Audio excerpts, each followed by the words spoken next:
Tinanggal na rin ang karakter ni Irma Adlawan sa Batang Quiapo. Sa pagkawala ni Irma ay marami ang natuwa. Feeling daw kasi ng avid viewers ay naging sobrang pagka-OA ng acting niya bilang isa sa kontrabida ni Tanggol sa Batang Quiapo.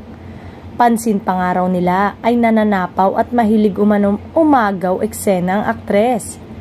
Wala naman na raw siyang dapat patunayan na isa siyang mahusay at dekalibring aktres sa industriya, pero nawalan umano ng gana ang mga manunood kapag nakay Olga na ang moment ng eksena. Ngayong tapos na ang kanyang karakter, tanong ng mga netizen, sino naman kaya ang isusunod ni Tanggol? Si Makoy De Leon aka David na nagpapanggap na Tanggol sa pamilya ni Ramon o si Rigor. Napag-alaman na kasi ni Tanggol na hindi siya tunay na anak ni Rigor. Kabang-abang ang mga susunod na eksena sa Batang Quiapo dahil nalalapit na ang anibersaryo ng nasabing programa ni Coco.